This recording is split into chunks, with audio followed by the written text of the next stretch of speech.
Epístola de Paulo aos Romanos, no capítulo 14, no verso 9. Esse texto, ele vai dar o tom, vai ser o nosso texto base da mensagem. Na verdade, nós temos projetado no telão. O texto diz assim: foi precisamente para esse fim que Cristo morreu e tornou a viver, para ser Senhor, tanto de mortos como de vivos. Esse vai ser não apenas o ponto de partida, mas o trilho no qual nós vamos caminhar. Mas eu gostaria, mais para efeito didático do que qualquer outro motivo, que a gente declarasse esse texto junto. Normalmente peço para repetir, mas a cola está ali. Eu acho que dá para a gente fazer junto. Se exemplo para fazer junto, tem que ir meio cadenciado. Não pode ir devagar demais, nem rápido demais. Vamos lembrar da época da escola, pode ser? Diga comigo: foi precisamente para esse fim que Cristo morreu e tornou a viver, para ser Senhor, tanto de mortos como de vivos. Pai, nós oramos pedindo a graça do Senhor, a ação do Teu Espírito Santo, a iluminação do alto nos nossos corações para a devida compreensão da Tua palavra, aquela ação prática, pessoal, individualizada que só o Senhor pode produzir dentro de cada um de nós. E desde já nós Te exaltamos, Te glorificamos pela certeza de que o Senhor nos dará mais do que informação, mas um material que pelo poder do Teu Espírito será trabalhado dentro de cada um de nós. Nós oramos em nome de Jesus. Amém. Bom, como eu disse, esse texto vai ser o nosso ponto de partida e o trilho, mas eu acredito que é algo que a gente precisa destacar a respeito dele antes de avançarmos.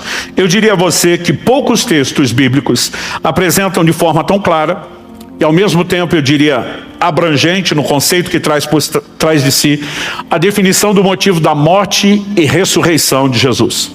O apóstolo Paulo é muito contundente. Foi precisamente para esse fim que Cristo morreu e ressuscitou, ou tornou a viver, para ser Senhor, tanto de mortos como de vivos.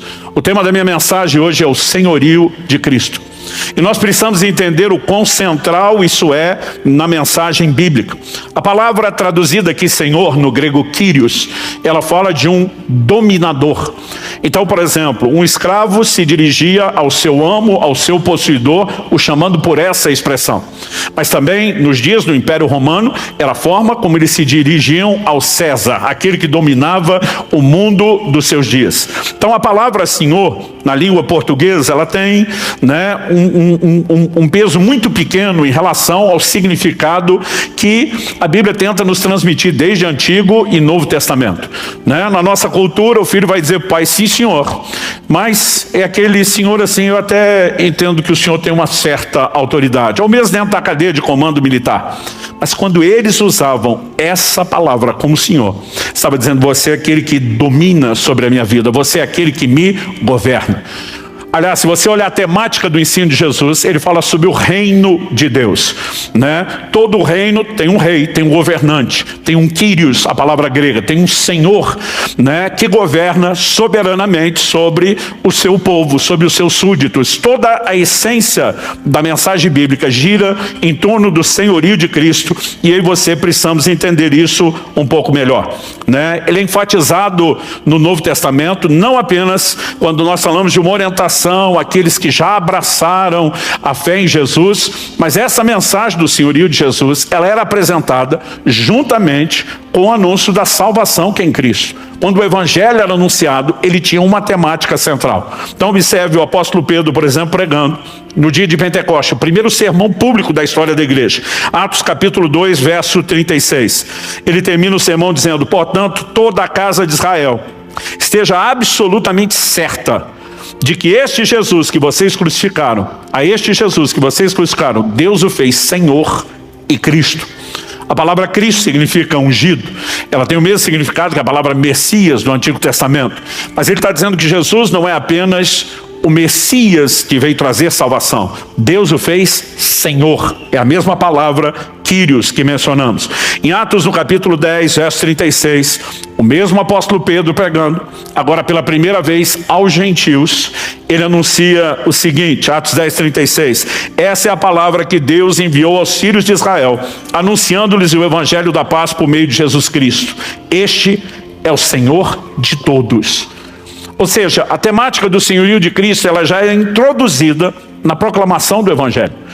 Nós continuamos olhando, por exemplo, o apóstolo Paulo, Atos 16, quando ele está preso em Filipos, e o carcereiro, ouvindo eles cantarem, orarem, ele faz a pergunta: o que é que eu preciso fazer para que seja salvo?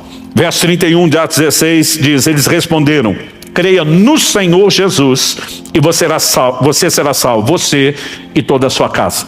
Quase sempre que a Bíblia fala de Jesus como Salvador, ou a salvação que Ele oferece, ela sempre o apresenta primeiro como Senhor, e depois mostra que o reconhecimento de fé no senhorio de Jesus pode produzir em você salvação. Creia no Senhor Jesus, né? Essa era a afirmação. É a palavra Senhor, de novo, é a palavra aqui, Kyrios. Em Romanos 10:9, o apóstolo Paulo explica agora a doutrina. Se com a boca você confessar Jesus como Senhor e em seu coração crer que Deus o ressuscitou dentre os mortos, você será salvo.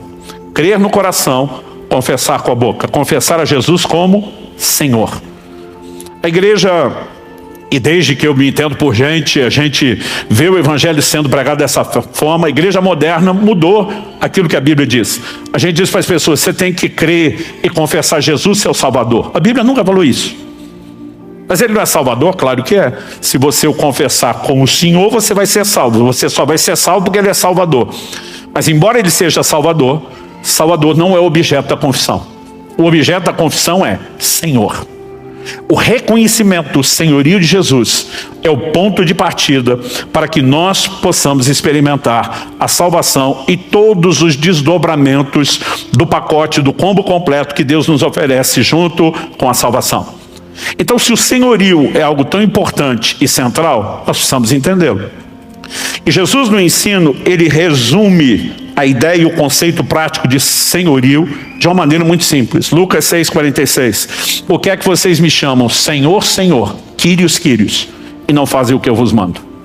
Jesus está dizendo que na prática, a essência do senhorio é definida pela obediência. Então, eu quero chamar a sua atenção para o assunto da obediência, mas relacioná-lo com a ideia e o conceito do senhorio de Cristo. Eu sei que esse é um assunto que merece muito a nossa atenção. Final de 2023, um ano e pouquinho atrás, eu preguei aqui algumas mensagens sobre obediência. Em janeiro do ano passado, saí para um retiro de jejum e oração. Eu lembro que o Espírito Santo falou comigo: eu não te dirigi a mexer no assunto da obediência à toa. Ele começou a me fazer entender algumas coisas, né? Eu lembro que em 2018 publiquei um livro chamado O Impacto da Santidade. E eu passei 2019 correndo o Brasil todo, todos os estados, ensinando doutrina da santificação, né? Eu fazia uma conferência onde eu falava 3 horas numa noite. E a ideia era mostrar que santidade não é um assunto periférico na doutrina cristã, não é secundário.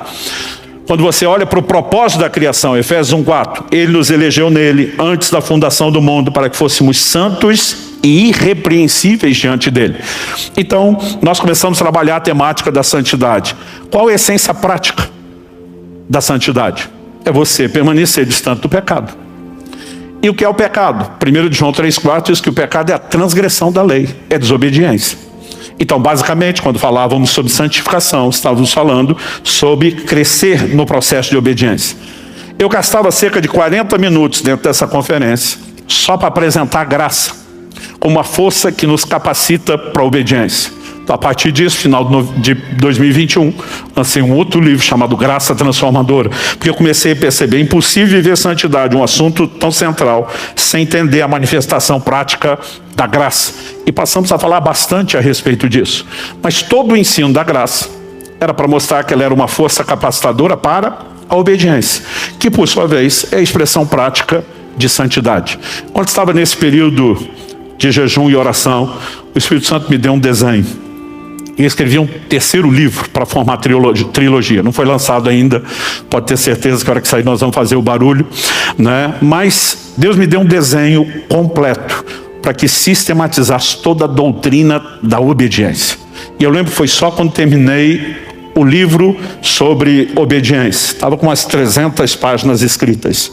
O Senhor começou a falar comigo: o próximo material que você vai trabalhar é o de senhorio, porque o senhorio também tem como essência a obediência. Todos esses assuntos estão profundamente relacionados, né? É impossível a gente abordar aqui de maneira rápida o que em 3 livros eu já ocupei mais ou menos umas 1000 páginas, né? 300 em 2 deles, 400 em outro, mas o ponto que eu quero observar é que de vez em quando nós precisamos de um resumo geral da macrovisão e de vez em quando nós precisamos pegando os muitos tópicos que formam a macrovisão e aí trabalhá-los de forma detalhada.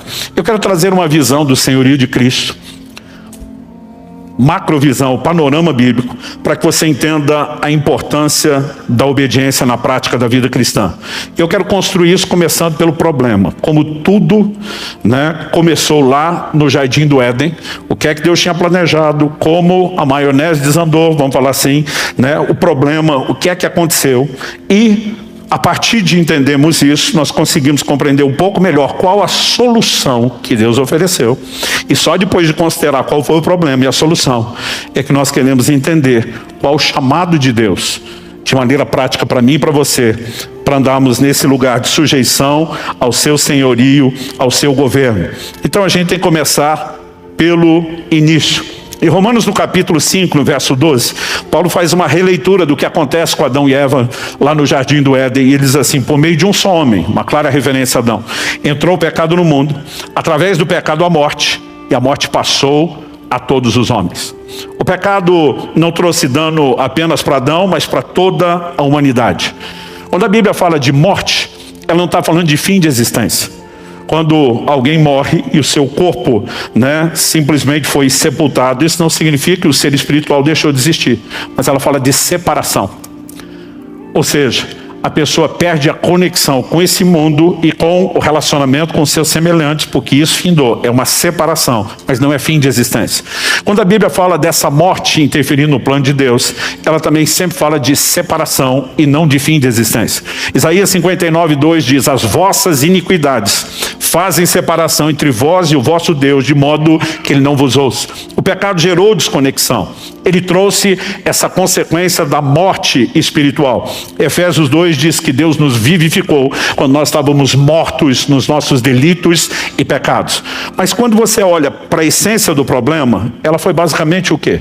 O que é que trouxe essa separação? O que é que trouxe, né, a morte e toda essa consequência? Um ato de desobediência. O Senhor claramente diz: vocês podem comer de toda a árvore do jardim, mas da árvore do conhecimento do bem e do mal, vocês não podem comer. Todo o problema se origina no que nós podemos classificar de a rebeldia humana, a desobediência. Esse é o ponto central de todo o problema da humanidade. E a gente precisa olhar para isso como tal. Repito, qual a definição de pecado? Citei antes, 1 João 3,4, que o pecado é a transgressão da lei. Eu queria ler esse mesmo versículo na versão fácil de ler. Todo aquele que comete pecado também desobedece à lei de Deus, pois pecar é desobedecer à lei. Essa é a definição de transgressão, desobediência. E todo problema se origina da desobediência. Agora, a consequência daquele pecado inicial nos cria um problema para toda a humanidade, que a gente chama de um problema de natureza, e nos coloca debaixo de um rótulo. Qual era o rótulo? Em Efésios 2:2, o apóstolo Paulo fala dos filhos da desobediência. E eu queria ler o texto todo. Efésios 2, de 1 a 3. Ele lhes deu vida quando vocês estavam mortos em suas transgressões e pecados, nos quais vocês andaram noutro tempo, segundo o curso desse mundo, segundo o príncipe da potestade do ar, do Espírito que agora atua nos filhos da desobediência. Entre eles também todos nós andamos no passado, segundo as inclinações da nossa carne, fazendo a vontade da carne e dos pensamentos, e éramos por natureza filhos da ira, como também os demais. Então ele mostra que os filhos da desobediência estão debaixo de ira e condenação, mas nós éramos por natureza. O que significa isso? Adão não cometeu apenas um pecado que o separou de Deus. A Bíblia nos mostra que o pecado afetou a natureza do primeiro homem, o primeiro cabeça de raça, e esse passou a multiplicar seres semelhantes a si. A gente costuma dizer que o pecado não é apenas uma ação, o pecado é um problema de natureza.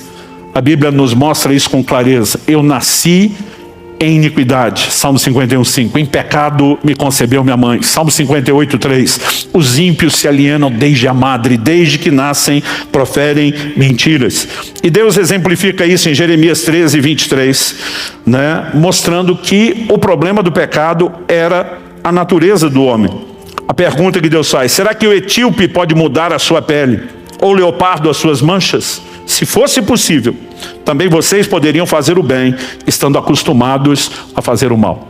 Deus está dizendo, nem o etíope pode mudar a cor da sua pele, nem o leopardo mudar as manchas, porque é uma questão de natureza. E vocês não podem parar de fazer o mal para fazer o bem, porque é uma questão de natureza. Isso significa que não haveria solução? Não. O que Deus está construindo ao longo da história é uma clareza de entendimento do que é de fato o problema, para que a gente pudesse compreender qual era também de fato a solução. E muitas vezes nós olhamos para um evangelho onde parece que Jesus só veio perdoar os nossos pecados e remover a condenação dos nossos pecados. Nós sabemos que ele também veio fazer isso, mas nós precisamos entender que ele veio fazer mais do que isso. Porque se o problema é uma desobediência crônica, incurável, um problema de natureza, só existe uma solução para isso. Não adianta a gente imaginar que Deus vai ficar enxugando o gelo e querer que todo santo dia você vivamos sendo perdoados sem a capacidade de ser transformados. Essa era a limitação da antiga aliança. O livro de Hebreus diz, né, que os ritos cerimoniais da lei não podiam aperfeiçoar aquele que prestava culto. É por isso que esse povo vivia de perdão em perdão, mas não havia transformação. A grande mudança da lei para a graça, ela vem apontando um elemento específico. Romanos capítulo 6, verso 14 diz, o pecado não mais terá domínio sobre vós, porque não estáis mais debaixo da lei, e sim debaixo da graça. O que você precisamos entender é que a graça não veio nos libertar da lei, ela veio nos libertar do pecado, dessa natureza rebelde, dessa natureza desobediente. E nós precisamos compreender então qual é a solução. Se o problema é uma natureza rebelde, nós precisamos entender que a solução é a mudança de natureza para uma onde seja possível obedecer. Por que é que Jesus disse para Nicodemos, em João no capítulo 3, no verso 6? Se alguém não nascer de novo, não pode entrar no reino de Deus. Jesus está dizendo em outras palavras para Nicodemos, o problema da humanidade foi o nascimento, foi aí que deu ruim. Nós nascemos parecidos com o primeiro Adão e nos tornamos herdeiros dessa natureza. Agora tem que nascer outra vez, mas não do mesmo protótipo, não da mesma matriz reprodutora. Agora precisamos ser gerados de uma outra matriz reprodutora, de um outro protótipo, para receber uma nova natureza. 2 de Pedro 1,4 diz, a fim de que vos torneis participantes da natureza divina. O novo nascimento proporciona uma mudança de natureza. E nós precisamos entender que isso é a solução. Uma solução que não se limita a Deus apenas eu perdoo os pecados que você cometeu, eu removo a condenação do que você já cometeu, mas isso significa que aqui haverá um ambiente de empoderamento, de capacitação, para que a gente pare de pecar. E João no capítulo 8, no verso 11, nós vemos Jesus dizendo daquela mulher que foi apanhada em flagrante adultério. Jesus diz, onde estão os teus acusadores? Jesus diz, eu também não te condeno. Mas ele diz para ela, vá e não peques mais. E nós precisamos parar de pregar um evangelho que mutila a graça de Deus e apenas anuncia a primeira parte, não há mais condenação. Isso é verdade, e Deus seja louvado por isso. Romanos capítulo 8, verso 1, nenhuma condenação mais há para aqueles que estão em Cristo Jesus. 2 Coríntios 5,17, se alguém está em Cristo, nova criatura é, as coisas velhas já passaram, eis que tudo se fez novo. Nós somos gratos a Deus por isso. Mas o que ele ofereceu é maior do que isso. Eu esperava pelo menos uma empolgação de alguns de vocês. Eu vou repetir, eu sei que você estava esperando eu pedir, então vamos lá. A remoção da condenação é algo extraordinário e nós somos gratos a Deus, mas o que ele tem para nós é maior do que isso. O evangelho é um evangelho de transformação e nós precisamos entender que a solução é exatamente essa. O Senhor veio nos oferecer uma nova natureza. Então eu quero chamar a sua atenção para entender a construção desde a antiga aliança. Na época da lei, Deus usa o profeta Jeremias para anunciar a chegada de uma nova aliança. Jeremias 31:33. Deus diz, porque é essa aliança que farei com a casa de Israel depois daqueles dias, diz o Senhor. Na mente lhes imprimirei as minhas leis, e também no seu coração as inscreverei. Eu serei o Deus deles, e eles serão o meu povo. Deus diz nessa nova aliança, eu não apenas serei o Deus deles, eles serão o meu povo.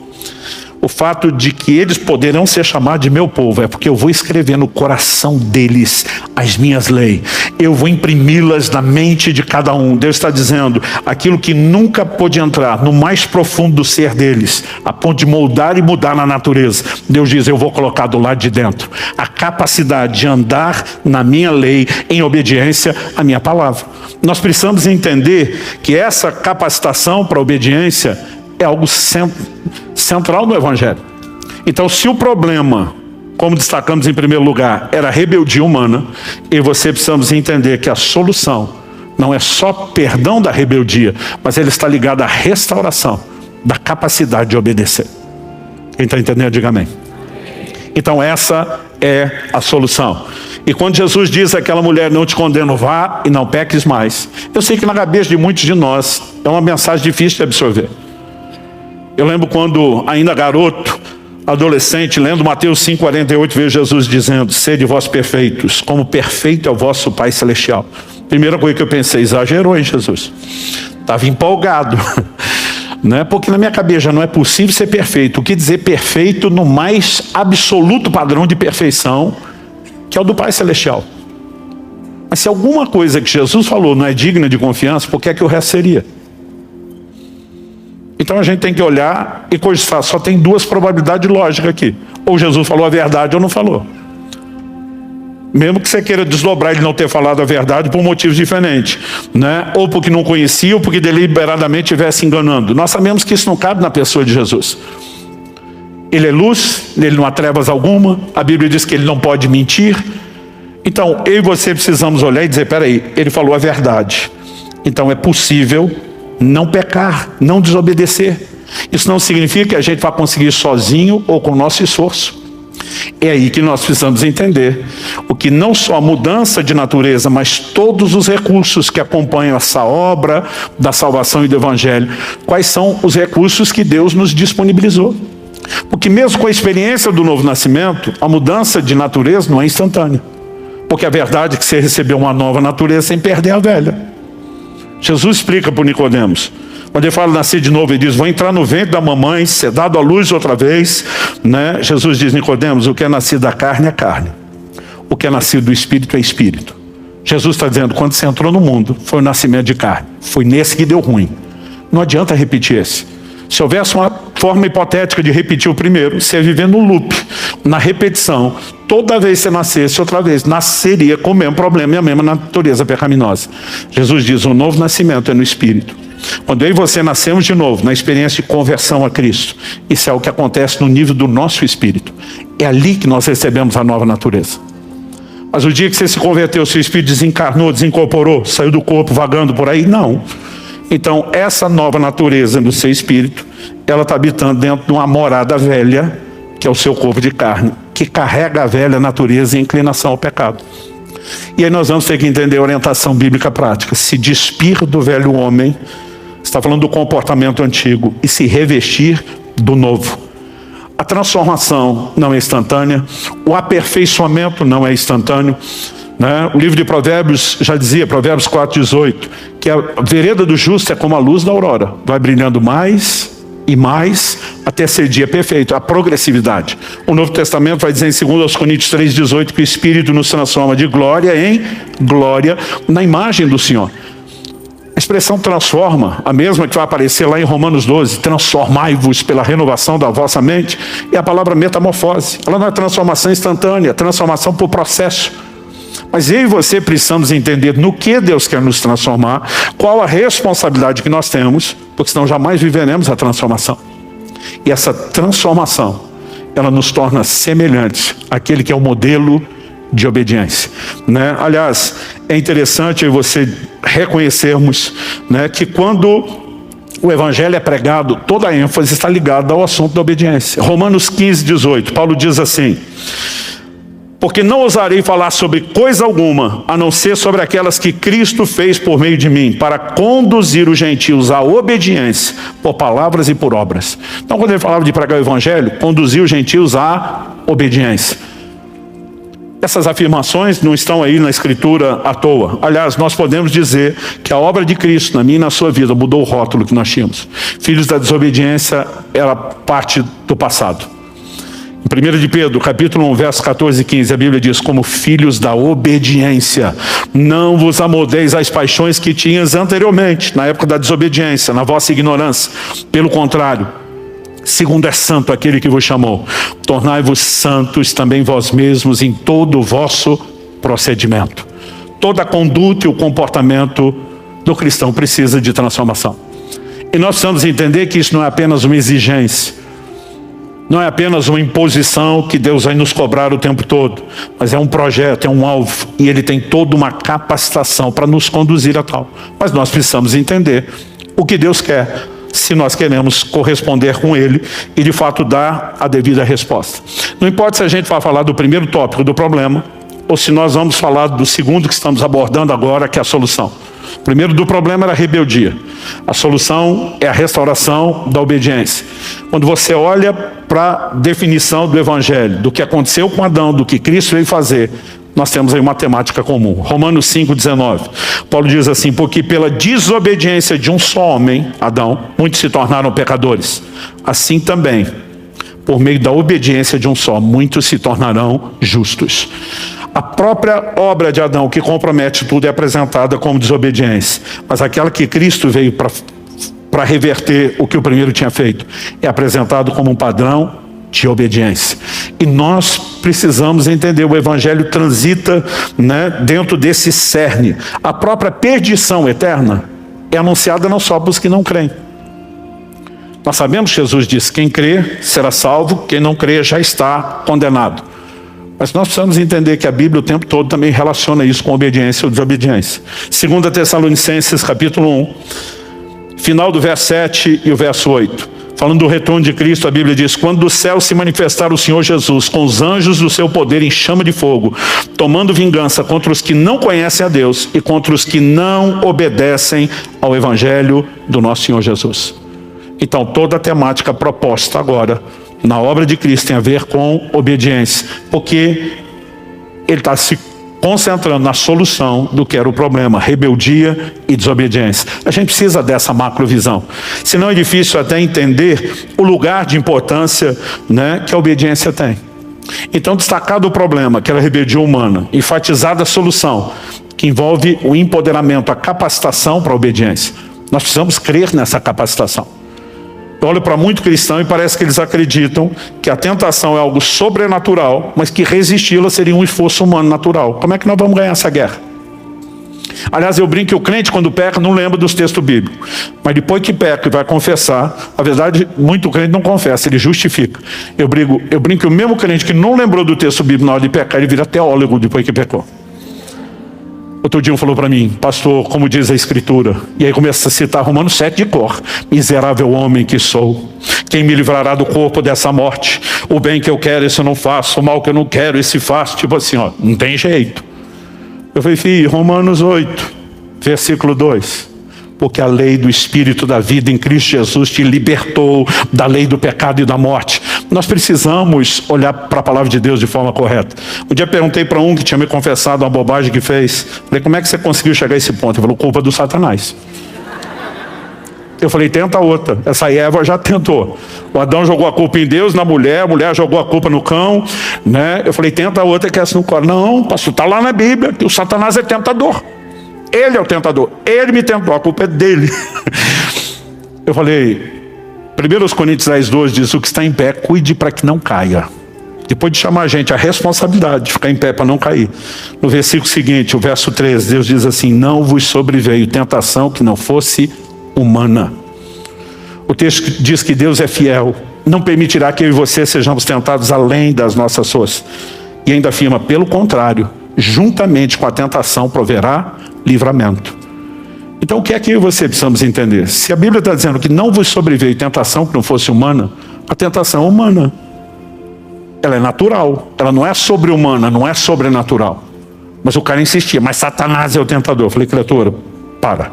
Satanás está do lado de fora. A tentação está do lado de dentro. Ele olhou para mim e falou, como assim? Eu falei, Tiago 1,14. Cada um de vós é tentado quando atraído, enganado pelo próprio desejo. Eu falei, a sua concupiscência, seu desejo que te trola.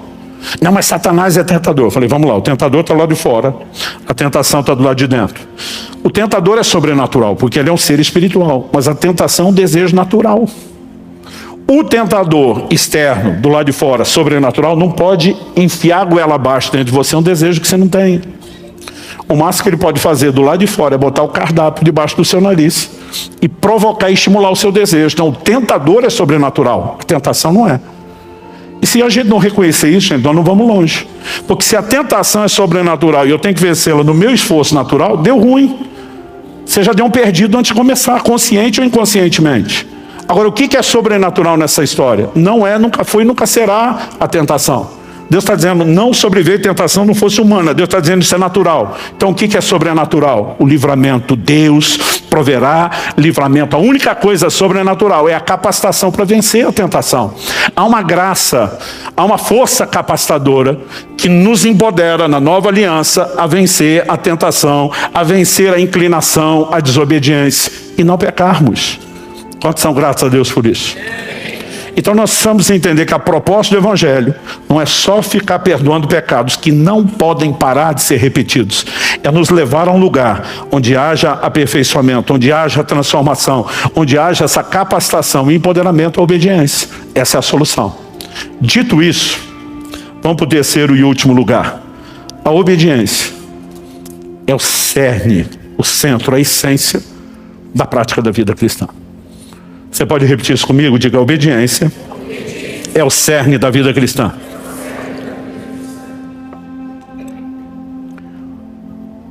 Por que é que nós estamos aqui hoje? Reunidos como discípulos de Jesus, como igreja, por causa de uma ordem de Jesus.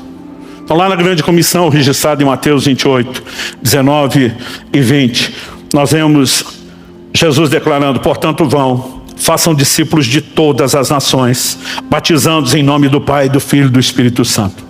Quantos são gratos por ser discípulos de Jesus, por terem sido batizados? Mas era só isso. Fazer discípulos das nações e batizá-los, não. Verso 20. Ensinando-os a guardar todas as coisas que tenho ordenado a vocês. Jesus simplifica o motivo pelo qual eu e você nos tornaríamos discípulos, seríamos batizados. Andar em obediência ao que Ele nos ordenou. Obediência é o cerne da expressão prática da vida cristã. E se você começar a observar qual é a relação que a obediência tem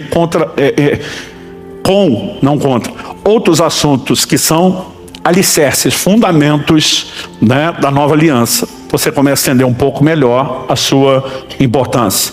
Então vamos falar da fé. Abacuque capítulo 2, verso 4 diz que o justo viverá da fé. Efésios 2,8 diz que nós somos salvos pela graça mediante a fé. Mas não é apenas ser salvo pela fé. A Bíblia fala de viver pela fé. Em Romanos 1,17, a Bíblia diz que a justiça de Deus se revela no Evangelho de fé em fé. Assim como a transformação é progressiva de glória em glória, há um crescimento na fé. Então é fé para a salvação, mas é cada vez mais fé. E aí, o apóstolo Paulo escrevendo aos Romanos vai citar Abacuque 2,4, pois está escrito, o justo viverá da sua fé. Todo o nosso relacionamento com Deus é fundamentado em fé. Hebreus 11,6 diz, sem fé é impossível agradar a Deus. Tiago capítulo 1 diz lá no verso 6, peça porém com fé, não duvidando, pois o que duvida é semelhante à onda do mar, levada, agitada pelo vento. Não pense tal homem que receberá do Senhor coisa alguma. Sem fé ninguém recebe nada de Deus. Nenhum de nós vai questionar o quão central é a fé em toda a relação com Deus. E por que estamos mexendo no assunto da fé? Para ver a relação que a fé tem com a obediência. Em Romanos, a Epístola de Paulo aos Romanos é o maior tratado bíblico sobre justificação, graça e fé. Em Romanos, no capítulo 1, nos primeiros versículos, especificamente o verso 5, Paulo está abrindo a epístola, faz as saudações. Um dos primeiros comentários que ele faz vai ser repetido num dos últimos versículos no final da epístola, Romanos 16, 26. Nos dois está a mesma frase. Qual é a frase? O apóstolo Paulo fala do motivo pelo qual o evangelho foi dado. Ele diz assim: para a obediência da fé.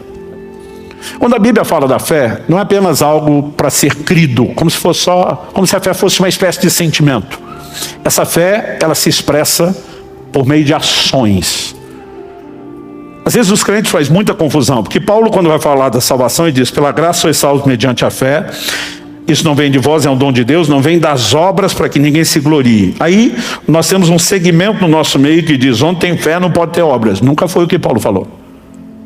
Porque eu citei aqui Efésios 2, 8 e 9. Você pega o verso 10, que na sequência diz: pois somos feitura dele, criados em Cristo Jesus para as boas obras. Então o que a gente diz é que o crente não é salvo pelas obras, mas ele foi salvo para as obras.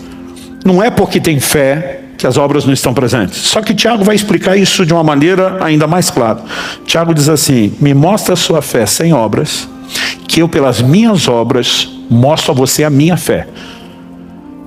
A Bíblia diz que a fé tem uma confissão, tem que crer no coração e falar com a boca. A Bíblia diz que a fé tem uma visão. Moisés ficou firme como quem vê o invisível. E a fé tem ação, gente.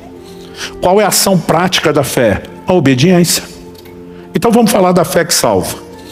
A gente disse no início que não é apenas reconhecer Jesus Salvador, mas é crer e confessá-lo como Senhor. Senhor significa que Ele é o governante, Ele é o rei, e Ele governa soberanamente sobre mim como súdito. Aí eu declaro que eu creio nisso a ponto de ser salvo, mas eu não obedeço o meu Senhor no dia a dia.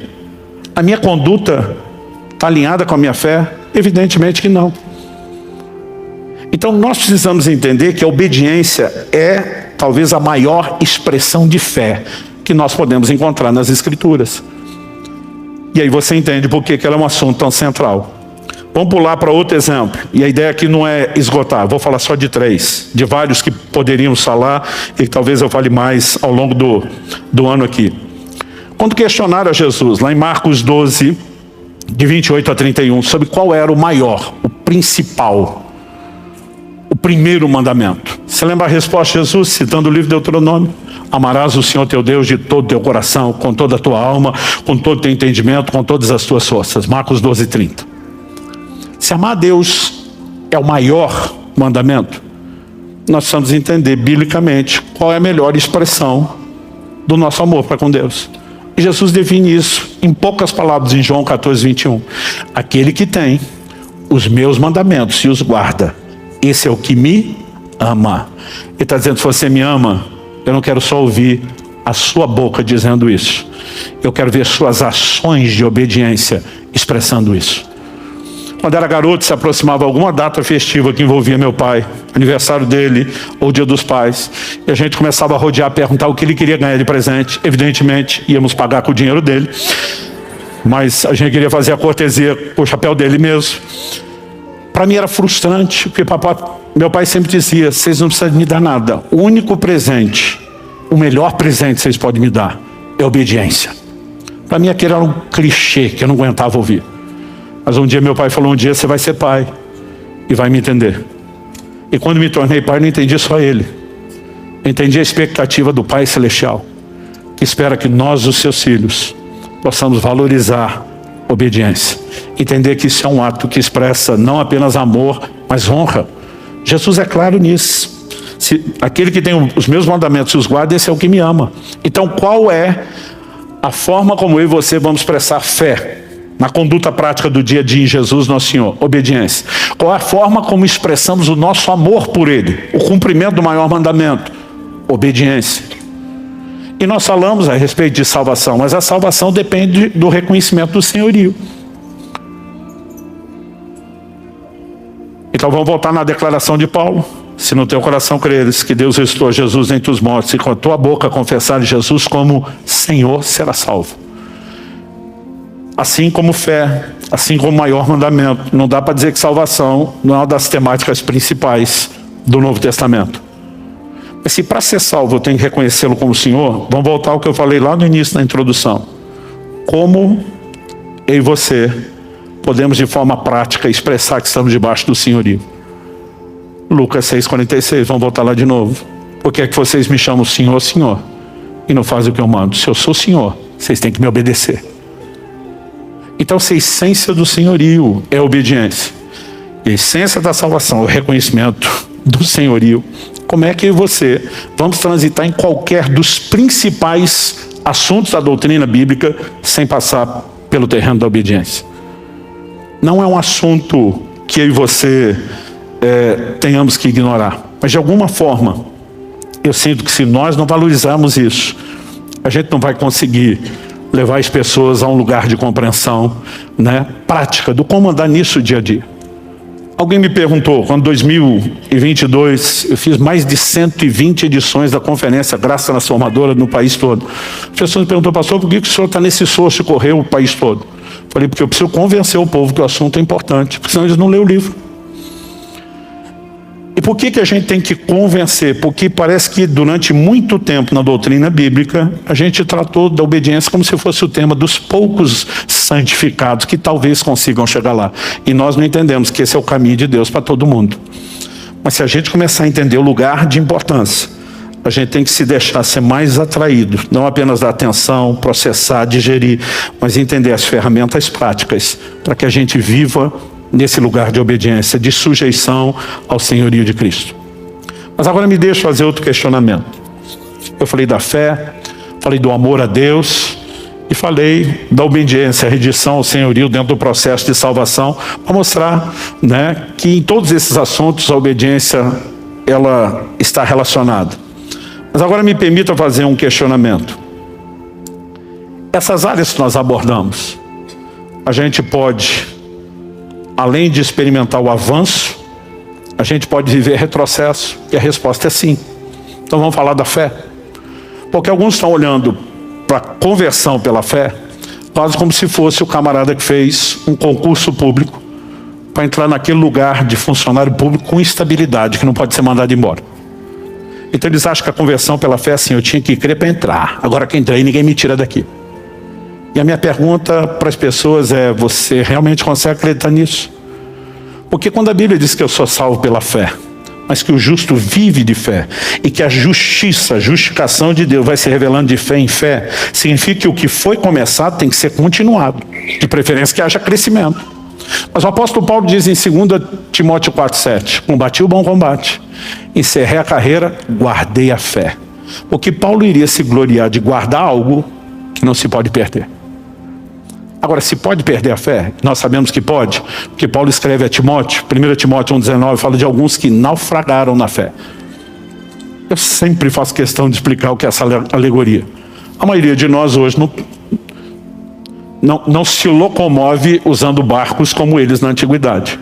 Mas eu quero um naufrágio. Alguém entra num barco atracado num porto, com o propósito de fazer uma jornada, que quando encerrada, o navio vai atracar no porto de destino, eles vão descer em segurança. Eu quero o naufrágio, a interrupção da jornada, impedindo a pessoa de chegar ao lugar, ao destino final, e ainda fazendo com que aquelas vidas se perdessem e perecessem. Paulo transporta isso para a fé e diz, alguns naufragaram, nunca terminaram a jornada de fé, não chegaram ao lugar onde deveriam. E você precisamos entender que a fé tem que ser mantida. E se obediência é uma expressão de fé, eu e você não podemos comprometer a obediência ao longo do caminho, achando que está tudo bem só porque um dia a gente creu. Quando você fala do maior mandamento, Apocalipse 2, carta ao anjo da igreja em Éfeso, depois de, nos versos 2 e 3, elogiar toda a boa conduta, no verso 4, Jesus diz assim para o líder dessa igreja, tenho porém contra ti, que abandonaste o teu primeiro amor. Então, o cara começou bem. A Bíblia chama de primeiro amor aquela descoberta de Jesus, quando a gente vem cheio de paixão e empolgação. O Senhor disse, eu tenho isso contra você. Outro dia um irmão falou para mim, pastor, o senhor pode orar por mim? Eu falei, claro, pelo quê? Ele falou, estou em crise. Eu falei, qual a crise? Ele falou, perdi o primeiro amor. Eu falei, não, então você não está em crise, você está em pecado. Ele me olhou assustado. Não, pastor, o senhor está levando isso muito a sério. Eu falei, eu não, é a Bíblia que diz isso. Olha o que Jesus diz para a pessoa que ele fala de perder o primeiro amor. Lembra de onde caíste, chama de queda. Arrependa-se. O que está chamando ao arrependimento? Volta à prática das primeiras obras, restaura isso. Isso não é uma crise. Agora, se o amor, que é o primeiro mandamento, que pode se começar muito bem, pode ser comprometido, e a expressão do amor é baseada na obediência, significa que pode ter retrocesso nessa área, Gente, qualquer questionamento que nós vamos fazer vai nos levar ao mesmo lugar, claro que sim. Em Gálatas 5:7, Paulo pergunta: vocês corriam bem, quem foi que impediu vocês de continuar obedecendo a verdade? A obediência não pode ser comprometida, ela não pode ser relativizada ao longo da caminhada. E nós precisamos ser diligentes nisso. Quem está entendendo, diga amém. Em Hebreus, no capítulo 4, no verso 11, a Escritura diz: portanto, esforcemo-nos por entrar naquele descanso, a fim de que ninguém caia. Repita comigo: a fim de que ninguém caia. Está falando de um esforço, a fim de que ninguém caia, segundo aquele exemplo de desobediência. Você vai olhar o contexto do texto, capítulo 3 e 4. Está falando daquela geração que sai do Egito, mas nunca entrou na terra prometida. A Bíblia diz que eles se rebelaram contra Deus por 10 vezes no deserto. É por isso que a Escritura diz: se hoje ouvides a sua voz, não endureça o coração. E a Bíblia está dizendo: nós temos que nos esforçar para ninguém cair, reproduzindo o exemplo de desobediência. Por que está registrado lá? 1 Coríntios 10:11, Paulo diz: essas coisas foram escritas para nossa advertência, para nosso exemplo. Então a gente tem bom e tem mau exemplo nas Escrituras. Tem exemplo a ser imitado e tem exemplo a ser evitado. Mas a advertência é: sua obediência, seu nível de entrega, de rendição ao senhorio pode ser comprometido. Então, se eu sou salvo pela fé, mas começo crendo e paro de crer, como é que eu garanto a continuidade da salvação? Se o que Deus espera de mim como primário é amá-lo, e eu posso retroceder nisso, e a forma de expressar amor é a obediência, no final das contas você percebe que tudo está relacionado a uma única temática. A obediência, ela é central nas Escrituras. E aí você, precisamos não apenas entender como crescer na obediência. A Bíblia diz no livro de Hebreus que o Senhor Jesus foi aperfeiçoado e aprendeu a obediência pelas coisas que sofreu. Comentei há não muito tempo atrás aqui de uma conversa que um dia tive com meu pai. Falei: mas Jesus era perfeito, ele nunca pecou. E se o pecado é desobediência, ele nunca pecou, ele sempre foi obediente. Como é que ele aprendeu a obediência? Eu lembro que na época meu pai falou assim: não está falando dele aprender os primeiros níveis, está falando dele aprender o último nível. E eu achei uma resposta tão evasiva. E eu pensei: eu acho que o velhinho não tem o que falar, está tentando me trollar. Deixei por isso mesmo. Anos se passaram para que entendesse a resposta do meu pai. Um dia eu estava lendo Filipenses capítulo 2, eu quero terminar lá com você. Se você puder, abra comigo Filipenses capítulo 2, verso 5. A Escritura diz: tenham entre vocês o mesmo modo de pensar de Cristo Jesus, que mesmo existindo na forma de Deus, não considerou ser igual a Deus algo que deveria ser retido a qualquer custo. Pelo contrário, ele se esvaziou, assumindo a forma de servo, tornando-se semelhante aos seres humanos, e reconhecido em figura humana, ele se humilhou, tornando-se obediente até a morte, e morte de cruz. Esse até a morte está falando do último nível da obediência. E esse, embora Jesus nunca tenha transgredido em absolutamente nada, ele não havia sido testado nesse nível. E quando chega a hora, você conhece o dilema do Getsêmani: Pai, se possível, passa de mim esse cálice. Hebreus capítulo 5 diz que ele ofereceu com lágrimas um forte clamor, súplicas àquele que o podia livrar da morte. Basicamente Jesus está dizendo: se tiver um plano B. Mas ao mesmo tempo ele dizia: mas seja feita não a minha, seja feita a sua vontade. Esse homem que nunca desobedeceu ainda está sendo aperfeiçoado e aprendendo os próximos níveis. A pergunta é: e aí você? Mas só existe um lugar onde nós podemos estar. A Bíblia diz que Jesus se ajoelha diante do Pai. Eu honestamente não concordo com as igrejas que pregam que você só pode orar de joelhos. Eu fico imaginando que não foi o jeito que Jonas orou dentro do peixe, não foi o jeito que aquele ladrão da cruz orou. Nós temos vários exemplos de gente que orou sentado de joelhos. Mas nós somos de um extremo a simplesmente combater que não tem que ser só de joelho, para quase nunca orar de joelhos. E nós temos vários exemplos bíblicos. Paulo diz: por essa causa me coloco de joelhos diante do Pai. A Bíblia diz que Jesus ajoelhou-se. Isso fala do quê? De rendição. Os antigos, quando um Quírios, um senhor, o governante passava, eles simplesmente inclinavam seus joelhos, reconhecendo que ele é que tinha autoridade. Quando Jesus dobra os seus joelhos, está dizendo ao Pai Celestial: a vontade tem que prevalecer a sua, não a minha. Eu estou aqui abrindo meu coração. Eu estou falando dos meus sentimentos, da minha dor, mas o que eu mais quero é me sujeitar à sua vontade. Agora a Bíblia diz que porque agiu dessa forma, olha o que a Bíblia diz, verso 9 de Filipenses 2, vou ler do 9 ao 11. Por isso, também Deus o exaltou sobremaneira, e lhe deu o nome que está acima de todo nome, para que ao nome de Jesus se dobre todo o joelho, nos céus, na terra e debaixo da terra, e toda língua confesse que Jesus Cristo é Senhor, para a glória de Deus Pai. Deixa-me te dizer como é que tudo termina. O Evangelho era anunciado falando que Deus fez de Jesus Senhor e Cristo, que Ele é o Senhor de todos. Para esse fim Cristo morreu e ressuscitou, lemos no início, para ser Senhor tanto de mortos como de vivos. A verdade é que haverá um dia do desfecho de todas as coisas, onde a Bíblia diz, todo joelho há de se dobrar diante dele, reconhecendo, você é Senhor Kyrios, você é o governante absoluto.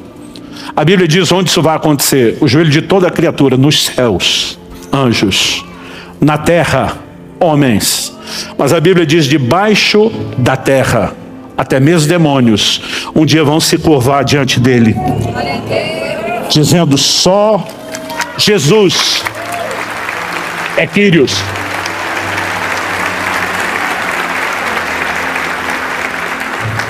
O problema é que alguns só vão se curvar quando não tiver mais oportunidade de serem afetados pelo reconhecimento, quando já estiverem debaixo de condenação. Honestamente, eu espero que os meus e os seus joelhos estejam se dobrando, não só desde já aqui na terra, mas que a gente esteja na turma dos que nos céus vão se curvar diante dele. Porque debaixo da terra não é o plano de Deus para nenhum de nós. O problema é que os que deixarem para reconhecer o senhorio só depois, não poderão ser afetados mais pelo reconhecimento. Hoje, o reconhecimento de rendição voluntária, aquele que é Senhor, é uma volta ao plano original de Deus, que cria o homem para andar em obediência. Deus não tem nenhuma necessidade da nossa obediência. Mas sem obediência existe separação. Nós não temos mais conexão, intimidade, comunhão com o Criador. Não há como a gente olhar depois do sermão todo do monte. Você lembra como Jesus termina? Ele termina ensinando sobre a importância de não ser apenas ouvinte, mas ser praticante. Deus espera que eu e você não apenas conhecemos a palavra, espera que a gente ande nela. A Bíblia fala, o apóstolo Paulo escreve sobre alguns que têm aparência de piedade, mas negam o poder.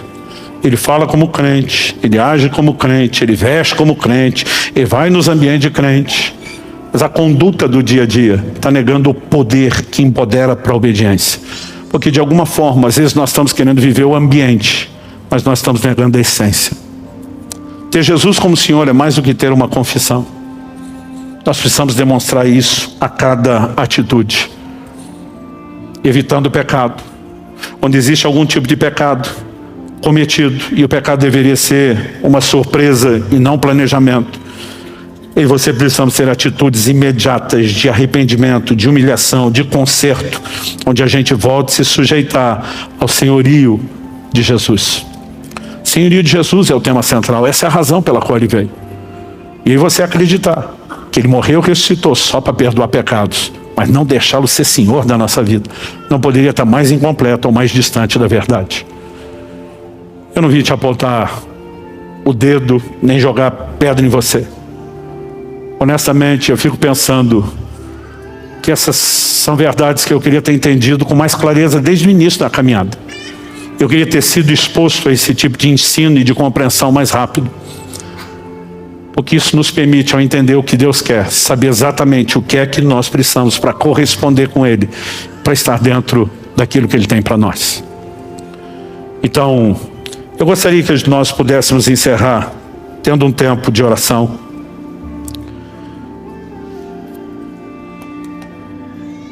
E durante esse tempo de oração, eu gostaria que você pudesse reafirmar o senhorio de Jesus sobre a sua vida. Talvez você esteja nesse lugar pela primeira vez ou nos acompanhando pela transmissão e você ainda não fez de Jesus o seu Senhor. Eu não estou falando de ser simpatizante dele. Eu não estou falando apenas de acreditar que ele existe. A fé que salva, ela reconhece o que ele fez.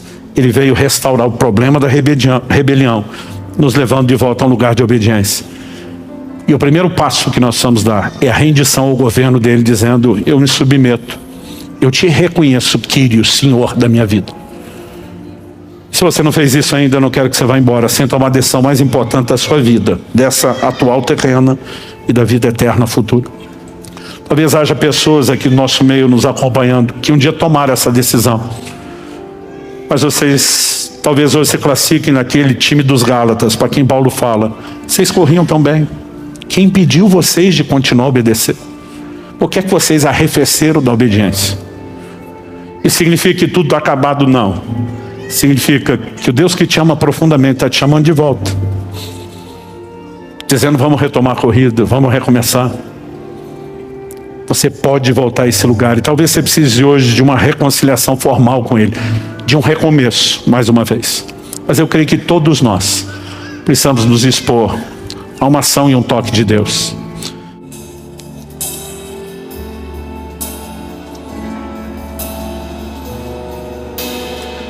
Muitas vezes nós acreditamos que o ambiente de oração é apenas o lugar onde buscamos em Deus que Ele atenda a nossas necessidades. E nós precisamos compreender que a oração vai muito, muito além disso. Nós precisamos aprender a praticar esse ambiente de rendição, do qual Jesus nos deu exemplo. Seja feita não a minha, mas a sua vontade. Momentos onde você sente sua carne está sendo atraída para fazer aquilo que desagrada a Deus. E você vai para o lugar da oração: não me deixe cair em tentação, livra-me do mal. Senhor, eu não quero agradar a minha própria natureza carnal, eu quero agradar o Senhor. Estou buscando recursos. A Bíblia diz que eu e você temos que nos achegar ao trono da graça. Há uma interação com essa graça que nos capacita. E a melhor forma é por meio de uma vida de oração. Jesus diz: vigiai e orai para que não entreis em tentação. Alguns de nós só vamos orar depois de ter caído. Você não precisava nem entrar. Há um lugar de rendição que nós precisamos praticar. Deus me fez lembrar de um episódio muito curioso. Quando meu filho estava na transição da pré-adolescência para a adolescência, eu vim ensinando muito a ele a importância de fazer escolhas. Eu dizia: filho, você é livre para fazer suas escolhas, ou você acaba se tornando escravo das consequências. Você tem que ponderar muito. Eu comecei a incentivá-lo cada vez mais. Eu colocava diante dele situações de escolha para que ele se exercitasse e treinasse. E eu falei: olha, se você tomar essa decisão, provavelmente pode acontecer isso, isso, isso de bom, mas pode ter isso, isso, isso, que não é tão bom. Mas se você tomar essa outra decisão, certamente essa parte boa vai acontecer, mas é muito provável, porque aqui também você tem isso que de lá você não teria. E eu falei para ele: e aí? O que é que você vai escolher? Eu lembro até hoje, ele olhou para mim e falou: pai, o que o senhor quer que eu queira? Eu falei: não, eu quero que você faça suas escolhas. Ele falou: pai, eu já entendi que o senhor está me treinando a escolher, que o senhor me deu liberdade. Mas ele olha para mim e fala: o senhor é mais vivido que eu, é mais experiente que eu. O senhor enxerga mais do que o senhor já está me mostrando. O senhor quer o melhor para mim. Seria estúpido não procurar entender o que é que o senhor gostaria que eu escolhesse. Ele falou: eu não estou tentando anular a minha vontade. Eu estou entendendo o motivo pelo qual o Senhor me deu a escolha. O Senhor me ama. Mas o mesmo motivo é aquele que me faz vir a você e dizer: me ajude a escolher. E de alguma forma, essa conversa com ele mudou minha vida de oração. E várias vezes eu ia diante de Deus e eu sei que o Senhor me deu livre-arbítrio. Mas o que é que o Senhor quer que eu queira? Porque o Senhor nunca estabeleceu nenhuma restrição para me cercear, apenas para me proteger. Eu quero ser dirigido pelo Senhor. Eu quero ser governado pelo Senhor. E nós precisamos entrar mais profundo nesse lugar, onde essas batalhas são vencidas num ambiente de rendição, e a gente depois passa a experimentar de maneira mais clara o governo do Senhor na nossa vida. Você recebe essa palavra em nome de Jesus?